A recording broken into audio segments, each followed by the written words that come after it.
Number 1، محمد اپنا دین نہ چھوڑ دے۔ نمبر 2، بنی ہاشم محمد کی حمایت نہ چھوڑ دیں۔ نمبر 3، بنی ہاشم محمد کو ہمارے یعنی قریش کے حوالے نہ کر دیں۔ سردار کے خیمے کے ارد گرد اس کے بیٹوں، بھتیجوں اور قریبی رشتہ داروں کے خیمے ہوتے ہیں۔ دور کے رشتہ دار اپنے خیمے باہر کی طرف لگاتے ہیں۔ آج کا عنوان، بنی ہاشم سے کوئی تعلق نہیں رکھے گا۔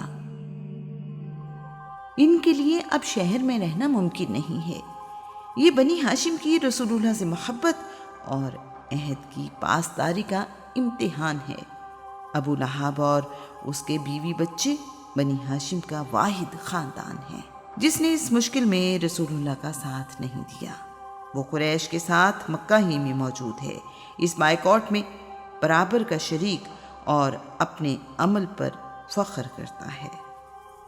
مکہ کے ارد گرد خشک پتھروں کے پہاڑ ہیں، کسی پھلدار درخت کا سوچا بھی نہیں جا سکتا۔ بنی ہاشم سے خرید و فروخت نہ کرنے کی شرط بھی نافذ ہو چکی ہے، اس لیے بنی ہاشم کے پاس شیب میں جانے سے پہلے کوئی انتظام کرنا یا خوراک ذخیرہ کرنا اب ممکن نہیں رہا۔ رسول اللہ کا گھر مکہ کے بڑے اور عمدہ گھروں میں سے ایک ہے۔ ہنستے بستے گھر چھوڑ کر کھلے میدان میں رہنا آسان نہیں ہے۔ اب گھروں کی بجائے خیموں میں رہنا پڑے گا۔ موسم کی شدت خیموں میں بہت زیادہ محسوس ہوتی ہے۔ اب نہ گھر جیسی آسانی ہے، نہ تحفظ کا احساس۔ یہاں تو صرف صبر اور مشکلات کا سامنا کرنا ہے۔ ان حالات میں دن گزارنا آسان نہیں، لیکن کسی نہ کسی طرح کٹ ہی جاتا ہے۔ رات آتی ہے تو کٹنے کا نام ہی نہیں لیتی۔ ویرانہ ہے، پریشانی اور خشک پہاڑ۔ زندگی ایک مصیبت نظر آ رہی ہے، لیکن قبیلہ ساتھ ہے۔ قریش نے شیب ابی طالب کی طرف آنے والے راستوں پر اپنے غلاموں کو بٹھا دیا ہے تاکہ کھانے پینے کا سامان بنی ہاشم تک نہ پہنچ سکے اور وہ اذیت میں رہیں۔ قریش مکہ رسول اللہ کا ساتھ دینے والوں کا حوصلہ توڑنا چاہتے ہیں تاکہ یہ لوگ قتل کرنے کے لیے رسول اللہ کو قریش کے حوالے کرنے پر تیار ہو جائیں۔ قریش کو یقین ہے کہ اس بار وہ اپنے مقصد میں ضرور کامیاب ہوں گے۔ بنی ہاشم کا حوصلہ قائم ہے۔ گرمی سے سردی اور سردی سے گرمی کا موسم آ گیا ہے۔ گزرا ہوا سال تمام تکلیفوں کے باوجود رسول اللہ کے قبیلے کی ہمت نہیں توڑ سکا۔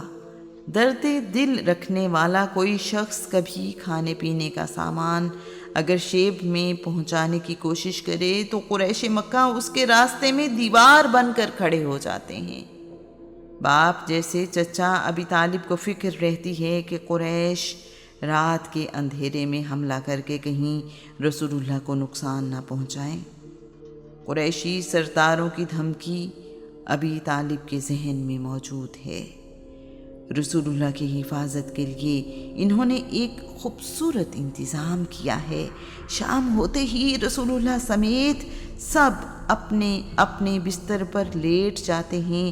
اندھیرا گہرا ہونے پر ابی طالب رسول اللہ کے پاس آتے ہیں، انہیں ان کے بستر سے اٹھا کر کسی دوسرے بستر پر لٹا دیتے ہیں۔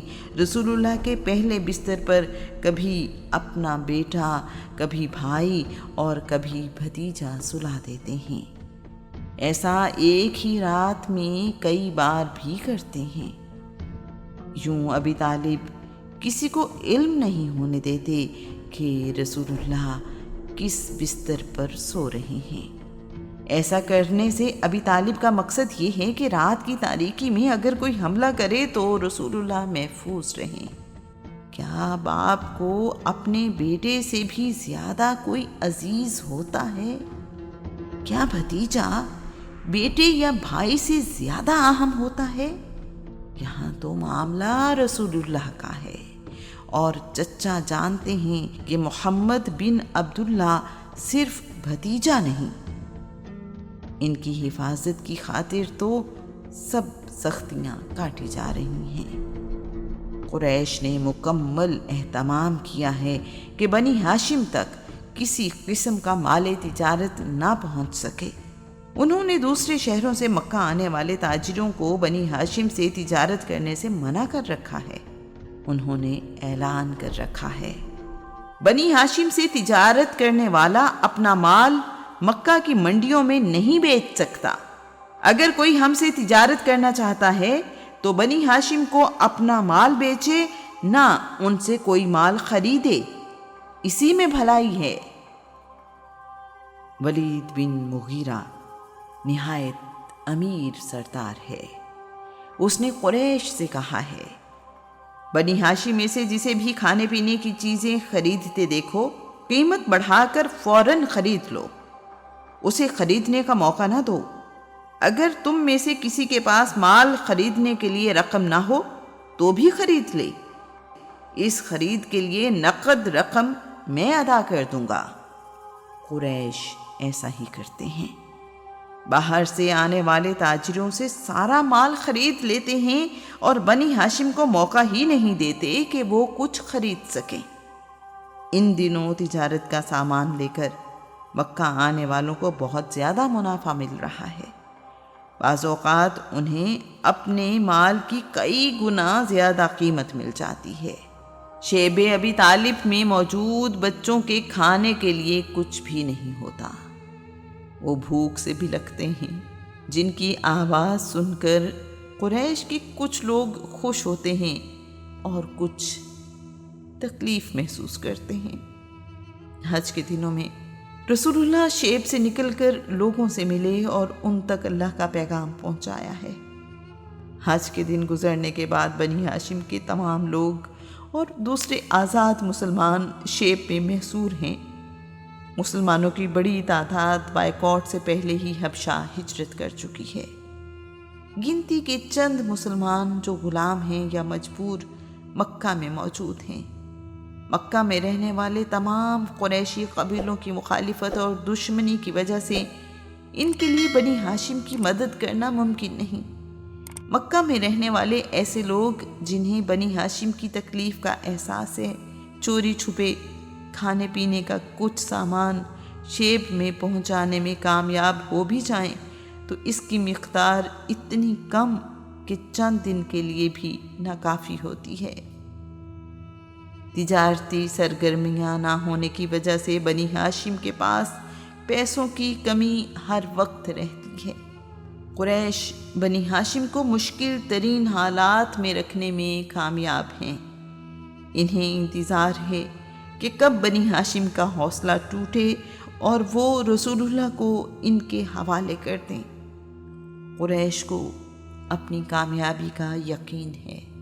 شیب میں رسول اللہ صلی اللہ علیہ وآلہ وسلم اور ان کا خاندان درختوں کے پتے اور جانوروں کی کھالیں ابال کر کھانے پر مجبور ہیں۔